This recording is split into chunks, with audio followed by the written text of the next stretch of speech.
Bom, só um minutinho.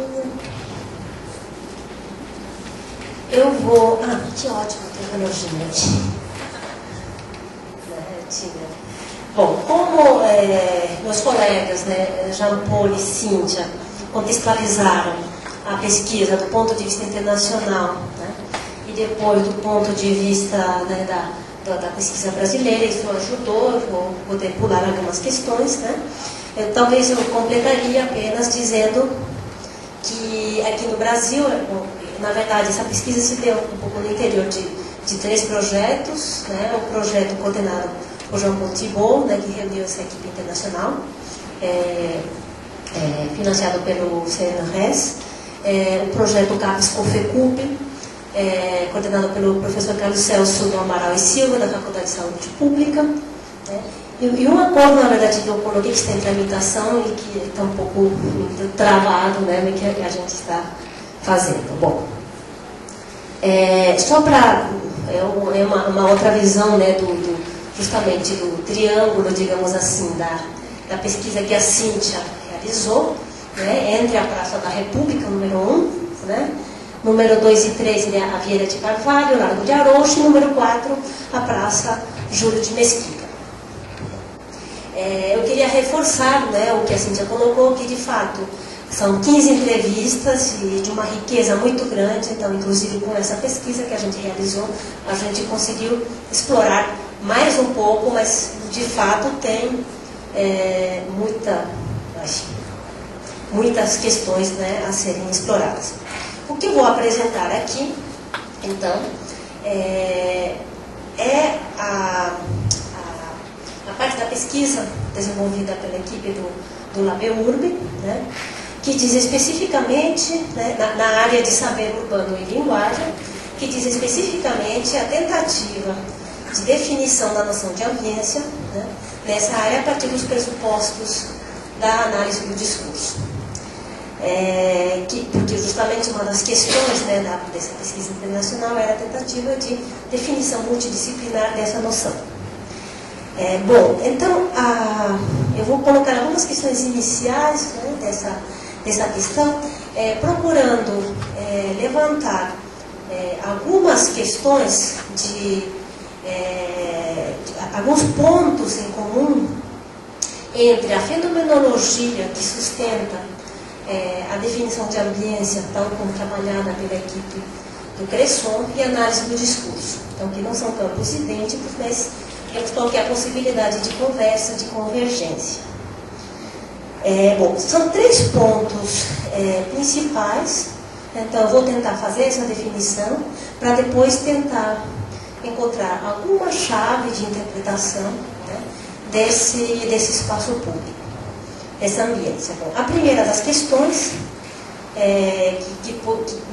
nas quais, né, que permite uma conversa entre a fenomenologia e a análise do discurso, é o que na fenomenologia se trata como a não distinção entre sujeito e objeto, que é a crítica feita nessa área, né, ao positivismo, né, entendida por autores como Dewey, de início do século XX, como a não distinção entre organismo e ambiente, que nós podemos aproximar, né, da nossa visão, né, da relação constitutiva entre sujeito e espaço. A segunda questão, né, de tentativa de aproximação. Então, nesse sentido, é interessante retomar, então, algumas formulações da equipe do Cresson, né, essa relação constitutiva entre sujeito e espaço, né, faz com que não seja possível pensar em espaços vazios, né. Então, as ambiências, de acordo com essa perspectiva, não podem ser, né, nas palavras de Thibault, ser assimiladas a ambientes construídos despovoados, desprovidos de toda a presença humana e atividade social. É preciso reconhecer o papel das práticas sociais no processo de produção de uma ambiência. É a citação de Jean-Paul Thibault. Bom, a segunda questão diz respeito ao papel central, diríamos, do sujeito da percepção na construção do ambiente, né, que deve ser, porém, especificada, no nosso caso, né, no sentido de pensar, que também é uma questão que permite uma ponte com essa definição de ambiência, é pensar no caráter histórico, isto é, político, simbólico da percepção. Essa é uma questão muito importante de não pensar a percepção como um fenômeno individual. E aí eu retomo, bom, então, eu não queria ter feito isso. Bom, então, a dimensão simbólica da ambiência, que é uma questão que é tocada de uma outra maneira, né, nessa definição. Então, essa definição, né, que retoma, discutindo a obra de Dewey, a percepção sensível é inseparável do sentido conferido a uma situação.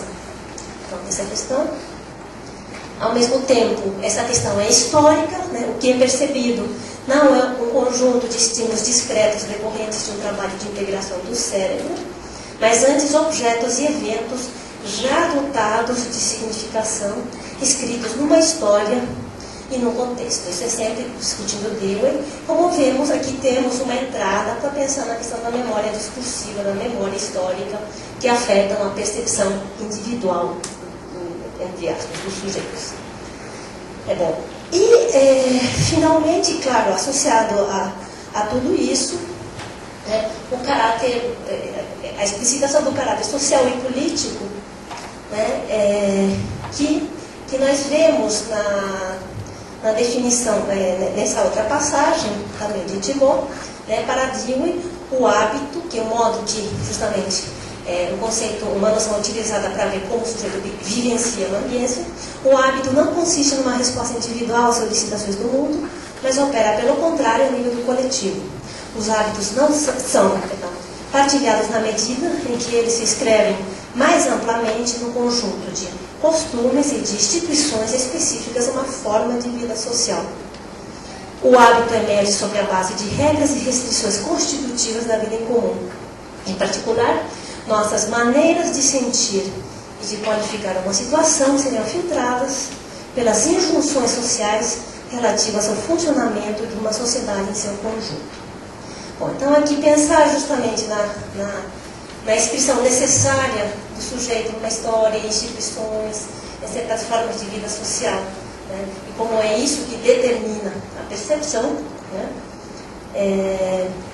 Nos permite pensar, então, definir teoricamente essa questão.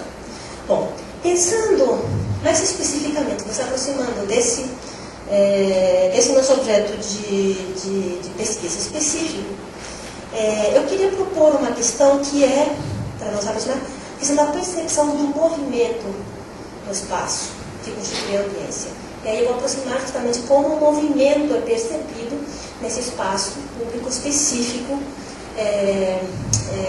que foi objeto de pesquisa. Tá? Bom, então, de acordo com Thibault, as qualidades do movimento do público podem ser consideradas como uma expressão possível da ambiência. Nesse ponto, eu gostaria de interpretar a noção de movimento de uma maneira particular, me afastando um pouco dessa definição, que é uma questão como eu tenho trabalhado, é uma hipótese que eu tenho trabalhado, né, de pensar na questão do movimento como algo fundante da ordem urbana, né, junto com a questão da quantidade que Denis propõe. Né. Então, se nós, que delimita não apenas o espaço interno da cidade, mas também suas fronteiras exteriores. Né. Então, podemos pensar a própria designação de cidade enquanto assentamento humano, que opõe a cidade a outros modos de ocupação do espaço, notadamente o nomadismo, né, que são sociedades que não se fixam. Então, desse ponto de vista, seria o nomadismo e não o campo, por exemplo, o outro da cidade. É uma questão a ser pensada. Então, nessa questão de... Claro que a questão de movimento também é associada à questão da duração do tempo, da permanência, porque é claro que quem se assenta não fica parado e quem é nômade não fica andando também descansa, né? Se para. Então, tem uma questão aí de tensão que tem que ser trabalhada. Bom, isso é uma questão que eu mentalmente a gente ensina, né? Então, isso pensando externamente. Pensando internamente, para ir mais diretamente ao nosso corpus, a hipótese que eu levanto que a organização interna da cidade, suas divisões, respondem nesse sentido a modos históricos que as sociedades estabelecem para se fixar e circular nesse espaço, né, como modo de ocupar.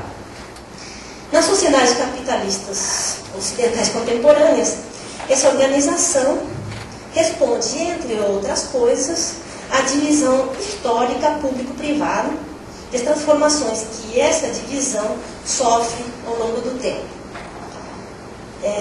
Se nós pensarmos de uma maneira assim, muito intuitiva, mesmo no plano da cidade, nós vemos que está dividida entre espaços para se assentar, espaços para circular, né? E a questão do privado, que no capitalismo foi associada à questão da propriedade, especificamente, a questão na qual a Hannah Arendt trabalha bastante. Para compreender a historicidade dessa distinção público-privado, né, e da questão de associar o público ao encontro com o estranho, vamos dizer assim, e o privado associado à intimidade, à família, e a certas atividades associadas à intimidade, ao íntimo, podemos pensar, por exemplo, e a casa, né, a ideia da casa e da rua, podemos pensar, por exemplo, nas sociedades tradicionais indígenas, como os tupis e os guaranis, que moravam em casas coletivas de 100 famílias, sem divisão nenhuma. Então nós vemos que o exercício aí da sociabilidade, mesmo da sexualidade, que é uma questão muito tabu e associada ao espaço privado, intimidade, etc., se dá de maneira totalmente diferente.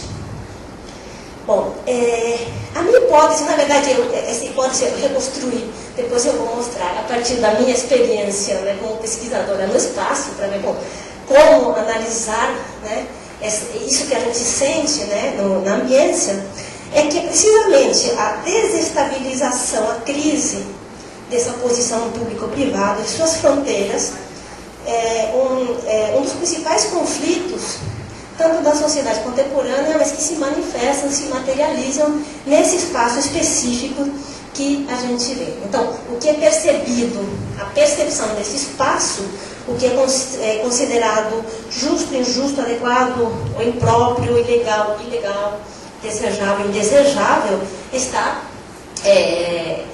significado por isso. Bom, então, é a partir dessa distinção público-privado, né, que são significados o sujeito, o habitar, né, e as atividades realizadas nesse espaço. Né. E com isso eu gostaria de lembrar que, primeiro que o Jean Paul falou, né, de que a ambiência remete a um ambiente, a um estado afetivo, uma ambiência triste, alegre, pesada ou não, e a questão de que remete a uma maneira de estar junto, ser conflitiva, não é conflitiva, etc. E retomando o que a Cíntia já colocou, né, que uma das sensações, digamos assim, que a gente tem, para quem conhece o centro da cidade, é a questão da tensão e do conflito, né, que é muito forte, né?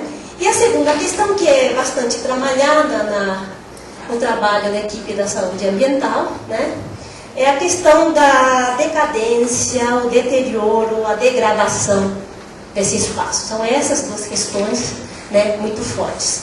Então, de que modo é possível associar essa questão de público-privado com essas sensações? E aí a Cíntia, inclusive, se antecipou. Qual que é o principal conflito? Tem moradores que, de um lado, os homossexuais, né, e de outro, os sem teto, né, os moradores de rua. Né? É isso que incomoda. Né? Bom, então, na verdade, tudo isso, e aí eu vou dizer aonde começou essa minha reflexão, aí eu fui para trás, né, como sempre. Então, essa questão, e aqui eu acrescentaria a questão do conflito, que eu não tinha colocado, né? Depende dessa memória, né, do público-privado, né, e que produz afeta o modo de ocupação desse espaço no sentido de pensar a concepção, o plano do arquiteto e do urbanista e o uso efetivo desse espaço, uma das questões da ambiência. O espaço é construído nessa tensão. Né? Então nós temos que a praça pública, né, já que se trata aqui do estudo de uma praça pública, da rua, de lugar de encontro, de circulação, né, passa a ser lugar para morar, para se fixar. Então, se nós temos essa distinção público-privado, então público, lugar de circulação e de encontro, e privado, lugar para se fixar, para morar, né? O espaço justamente do pedestre, e do morador, temos que isso daí está totalmente bagunçado, né? Quando analisamos esse espaço. Então, a praça pública é lugar de moradia, tá? Isso afeta o planejamento urbano, o uso dos equipamentos, dos chamados equipamentos arquitetônicos, né? Então, o banco de praça vira a cama, né? Então, por exemplo, quando vemos, foi essa imagem que me deu o clique, né? Qual que é a impressão que a gente tem quando anda na calçada e vê isso daí? A gente está vendo uma cama bagunçada, como pode ser a nossa, quando não faz a cama, né? No meio da calçada, num lugar de circulação, né? Ou aqui as roupas jogadas, como a gente joga, às vezes, do lado da cadeira, assim, do lado da cama, pelo menos quem é bagunçado, né? Então, temos essa questão dessa transposição desse, que é conflitiva, é claro que tem, claro, aí tem a ver com as questões do capitalismo, da propriedade, enfim, mas vemos a materialização desse choque que temos, dessa intimidade associada à casa, a se fixar, a morar, a dormir, no meio de um lugar de circulação. Bom, a outra questão que a gente pode pensar, que eu não analisei, mas que eu pretendo agora pegar, é a própria noção do pedestre, né? O pedestre é alguém que circula a pé. E na cidade, quem vai no campo a pé não é pedestre. Pedestre não é que não vai a cavalo, é que não vai de carro, né? Então, mas ao mesmo tempo, se nós pensarmos na ideia de pedestre, sobretudo pensando na ideia moderna do flaneur, né? A questão de se passear, de certo tipo de civilidade, urbanidade, como fica quando analisamos um morador de rua? Ele é pedestre? Justamente pedestre é a questão de circular em público, mas esse espaço aí é o quê? Né? Do lado da cama onde ele está.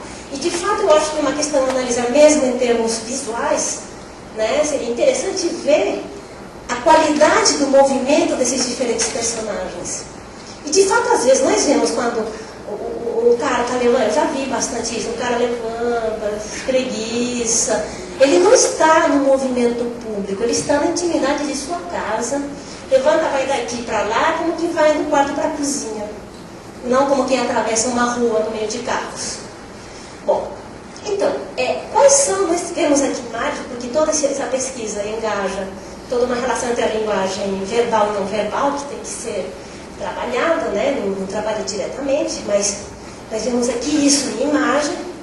Como isso se materializa na linguagem? Então, uma das questões é a própria designação do sujeito, né? Que assim, justamente aponta entre morador, de um lado, né?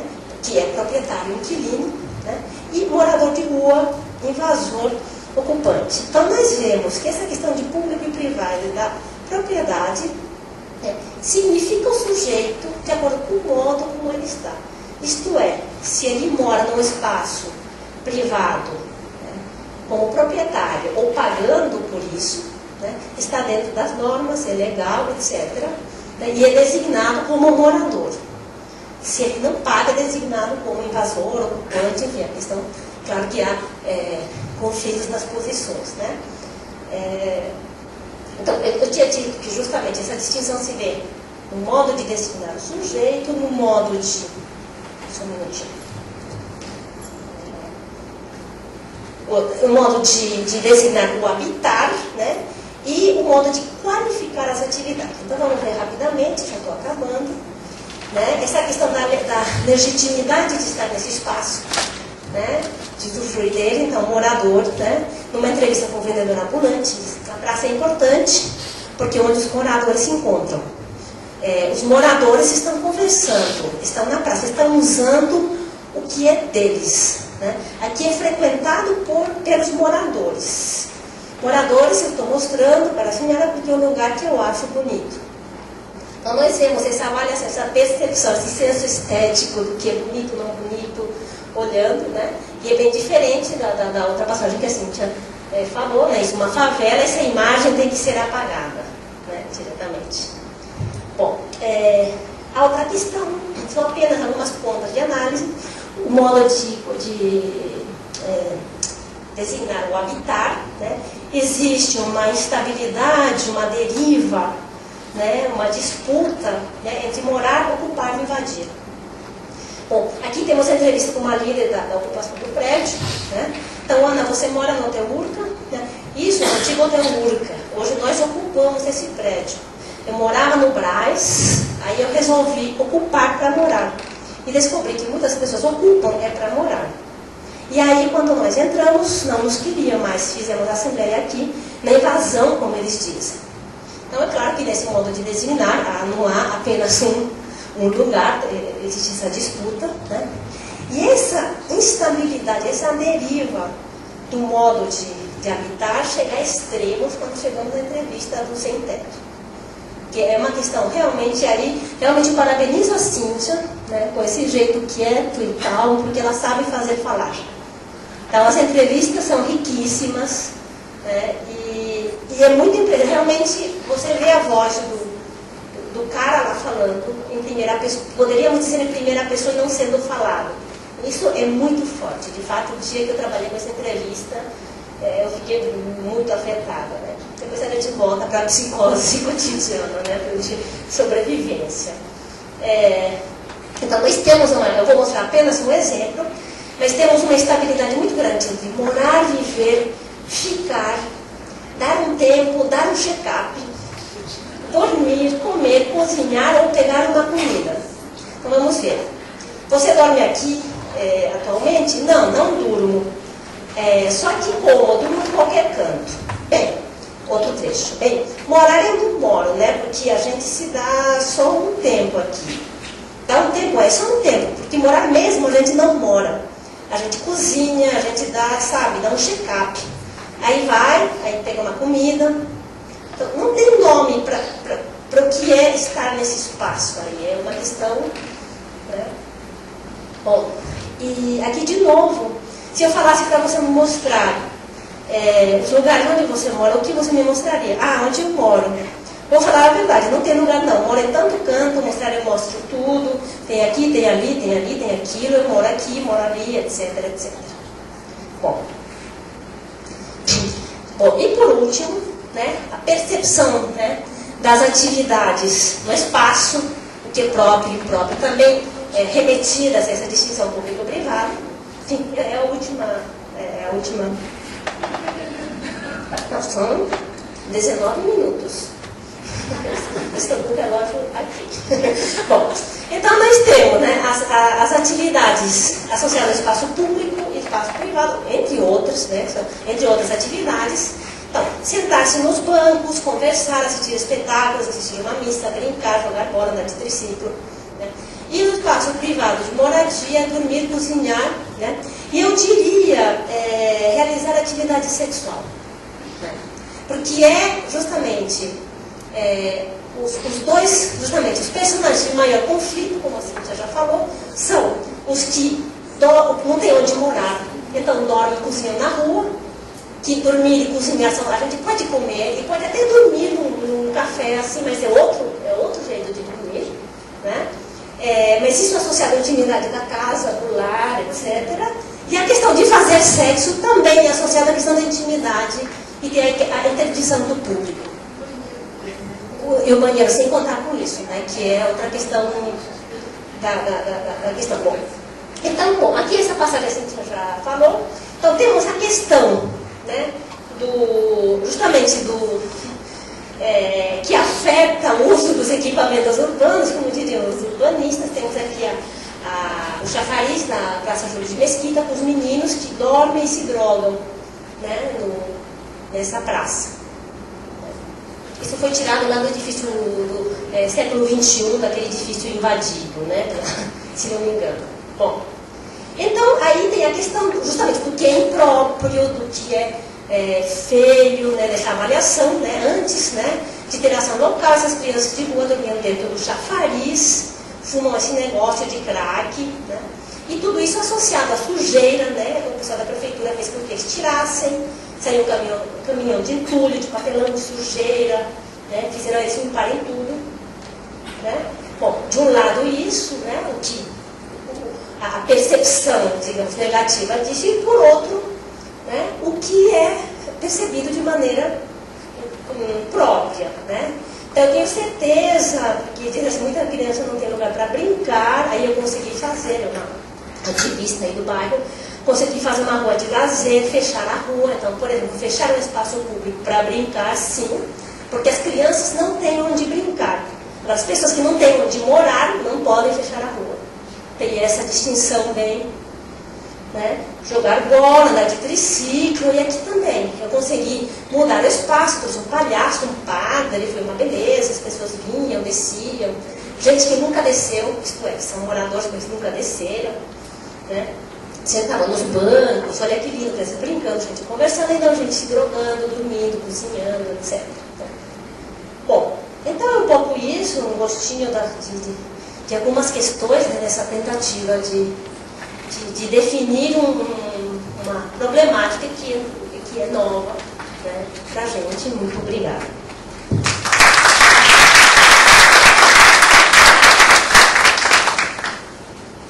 Bom, então eu abro 5 minutinhos de debate.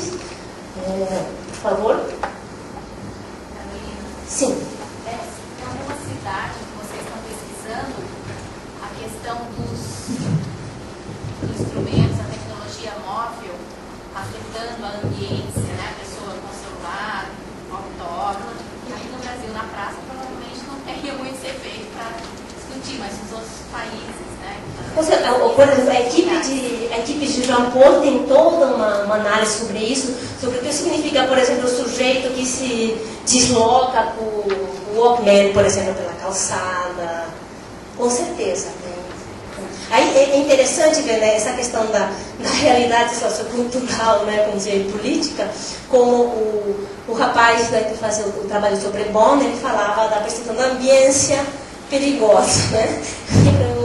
Um pedaço da cidade de Bonn, né, era muito perigoso porque de repente havia bicicleta que continuou atropelando você.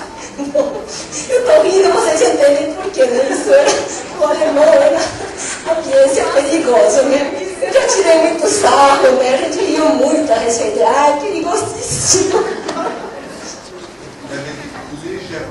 É ligeiramente perigoso. Aí eu acho que lourdement havia um exemplo das palestras do Jean Paul, porque a gente riu muito, né? Aqui para a brasileira, mas tipo, Carol, você falou rapidamente aí que estava perguntando na questão como é importante pensar a contradição nessa relação toda da ambiência, e eu queria lembrar um pouquinho do trabalho da Carolina Fedato. Ela fez sobre a questão da marginalidade, né, pensada principalmente em cruzamentos, e foi também um dos pontos que a gente quis ressaltar muito, como ao mesmo tempo, né, você tem uma cidade que recusa, vamos dizer, né, aquilo, uma urbanidade que recusa aquilo que de alguma forma desorganiza, mas também você tem uma cidade que não pode ignorar e que já é outra pela presença disso tudo que está nela, né? Então acho riquíssima essa questão da contradição trazida aí para essa discussão, só ressaltar isso. Porque uma outra questão que eu não toquei, outra questão de conflito são os ambulantes. Então tem toda a questão, inclusive, quando a gente leva um choque, justamente tentar explicar esse choque interessante. Então eu frequentei muito essa região muitos anos atrás, né, por questões familiares. Tinha uma irmã que trabalhava no pedaço, então eu ia na Barão de Tapetininga, no mapping, né, quando ainda o centro de cidade era frequentado, entre aspas, né, ainda as pessoas iam, não iam só no shopping.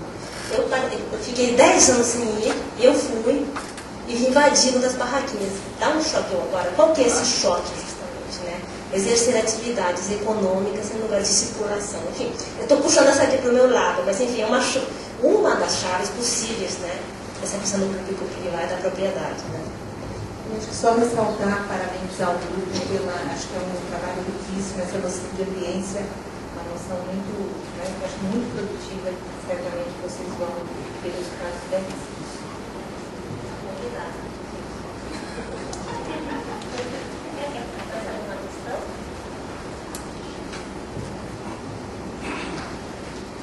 Então, eu acho que podemos encerrar agradecendo a presença de todos.